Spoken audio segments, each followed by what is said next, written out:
তো দেখো বন্ধুরা, এটা হলো ড্রাগন ফলের গাছ। তো এটা আমি লাগাবো, চলো কিভাবে লাগাচ্ছি তোমাদের সঙ্গে শেয়ার করব। তো এখানে আমি গোবর সার নিয়ে নিয়েছি, আর এগুলো আছে ফল, নানা রকমের সবজি, সেগুলো একটু পচে গেছে, সেগুলো দেব। তো এই মুহূর্তে আমার এই বালতিটাই আছে, এটাতে আমি এখন লাগাবো। পরে চেষ্টা করব একটা বড় বালতিতে লাগাতে।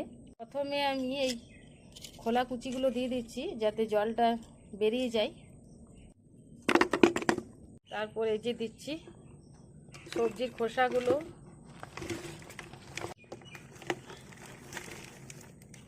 তারপর দিচ্ছি মাটি। তো অপর থেকে আমি একটু গোবর সারও দিয়ে দিলাম। তারপর এইভাবে আমি একটু টুপে দিচ্ছি। তো বন্ধুরা, আমি জানি এই টবটা একটু ছোট হয়ে যাচ্ছে, এখন এই মুহূর্তে আমার কাছে বড় টব নেই, তাই আমি চেষ্টা করব একটা বড় আনতে, তারপর লাগিয়ে দেব। একটু মাটি দিয়ে দিচ্ছি। তো এইভাবে আমি লাগাচ্ছি, তোমরা কিভাবে লাগাও আমাকে একটু কমেন্ট করে জানাবে। তো বন্ধুরা, সব শেষে আমি দিচ্ছি একটুখানি জল, খুব বেশি দেব না, কারণ বর্ষাকাল এখন, গোড়াটা পচে যেতে পারে। তো আমি একটা জিনিস বলতে ভুলে গেছি, বালতিটা কিন্তু তলায় ফুটো করে নিয়েছি, দেখো জলটা বেরিয়ে যাচ্ছে। এইভাবে একটু ফুটো করে নিতে হবে, নাহলে গোড়াটা গাছের পচে যেতে পারে। তো বন্ধুরা, তাহলে রেডি হয়ে গেল। এখন আমি রেখে দিচ্ছি, যেমন যেমন বড় হবে আমি তোমাদের সঙ্গে ভিডিওটি শেয়ার করব।